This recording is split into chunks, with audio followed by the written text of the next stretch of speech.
So Marvel Studios has really had their work cut out for them ever since they wrapped up Endgame. They have had multiple films that make up Phase 4. You've had Black Widow, you've had Shang-Chi, you've had Eternals, and you've had Spider-Man No Way Home. Doctor Strange coming out later this year. There's more films in the pipeline for 2022 and 2023. A lot of this was delayed because of the global pandemic happening over the last couple of years. You've gotten TV shows, you've gotten WandaVision, you've gotten, Falcon and the Winter Soldier.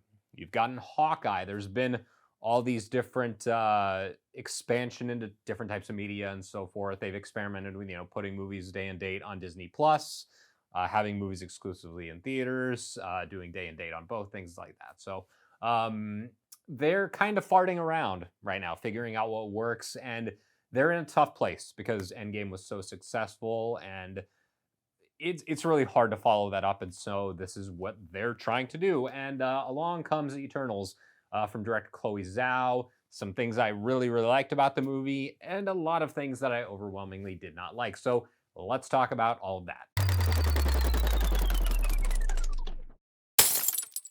Thanks so much for checking out the video. Before we get started, click on that red subscribe button and the notification bell. That way you know whenever I post a new piece of content. Okay, Eternals. Let's talk about what I liked. Movie looks fantastic. This might be the single best looking Marvel movie. It also has made a notable effort to get out of the confines of green screen tech. Most of the Marvel Studios films are shot in Atlanta, and they film them on various sound stages and indoor, outdoor. Tons of green screen work is done on these films. And the nice thing about Eternals is that it's filmed mostly on location. So, they go to various parts of the globe. A lot of the outdoor shots are clearly set in the real world, and you can tell the difference. You really can. And it's a credit to Zhao's decision to do that. And Chloe Zhao, the director who won an Oscar for, I believe, Nomadland, is capable of making beautiful looking movies. The deviants are like these alien creature bad guys. I really like the look and design of them. I think all of the costumes for the Eternals. I think everything about this movie looks incredible. It's one of the film's strongest assets. It's got this like massive grandiose scale when it needs to, and then it like narrows things down when appropriate as well, and has like the small scale type of filmmaking that works too. And all of it just looks incredible. The cinematography here, the action, the set pieces, all that stuff looks just wonderful. And so that's a great strength of the movie. Setting it in like these real practical locations works well for it. It really picks up steam in the third act, and it takes its sweet ass time getting there. I'll talk a little bit about that when I talk about the things I don't like about the movie. So yeah, third act really finally picks up steam, and I think the movie concludes well overall, despite having some notable shortcomings with the story, which again I'll talk about that as well.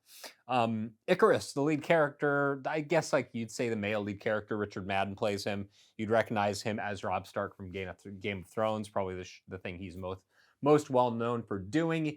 He plays probably like the most emotionally resonant character for me.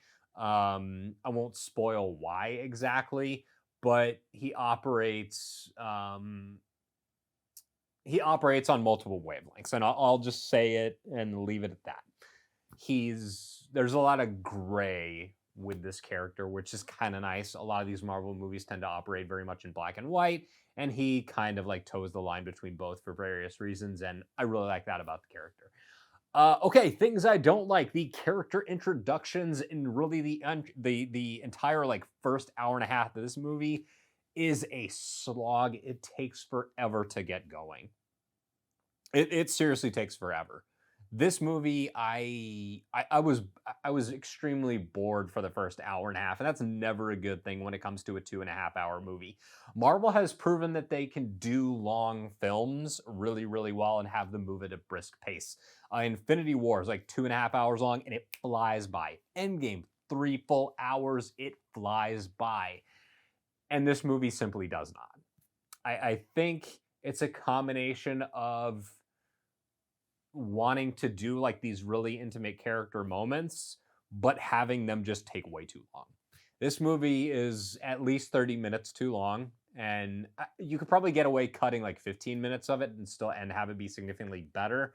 But I think you could cut 30 minutes out of this movie and really not miss any of it. The movie also jumps around a lot through different time periods, as the Eternals have basically been around for thousands of years, and we follow those characters throughout different periods in world history. And that stuff contributes to the movie simply feeling bloated and overstuffed at times. And not flushing these characters out is a problem too. And I think that's something that you have to get right when it comes to an ensemble film like this, a movie which has a ton of different characters that all have to interact well with each other. It's what James Gunn is so good at doing. It's what he succeeded at with Guardians 1, Guardians 2, and then the Suicide Squad, and no doubt what he'll do in succeeding with Guardians Volume 3. So you can do it. It just takes a deft touch, and unfortunately Zhao just doesn't seem like she has that part of the film nailed down. Great looking movie, but fleshing out all these characters is a struggle. Speaking of the Guardians movies, one of the detriments to this film is the plot is very, very like excruciatingly similar to Guardians of the Galaxy Volume 2. To the point where it's like, okay, it comes off as lazy. You seem like you're retreading a lot of ground when you structure the entire, overall arcing plot of your film so similarly to a previous Marvel film.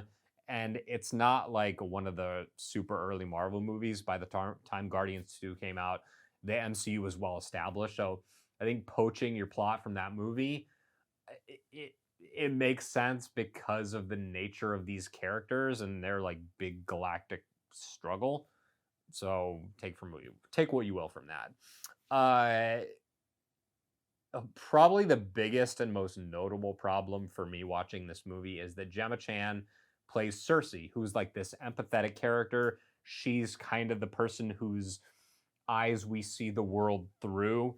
She's supposed to be empathetic. She's supposed to have great relationships with humans. She's supposed to be like the link between the Eternals as a group overall and humanity and our place in the world. And she's just not very good in this movie. I mean, there's no way around it. She's not capable of handling a film like this. And it sucks. You have to have your lead actor or actress command attention, and she just doesn't.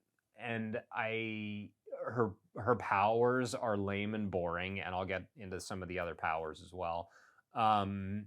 She can like change matter like into different types of matter. Like she could turn a gas into, a solid, or a liquid into a gas. Like she can do all these things. She can manipulate matter, and that stuff is cool and it's relevant to the story, especially the end.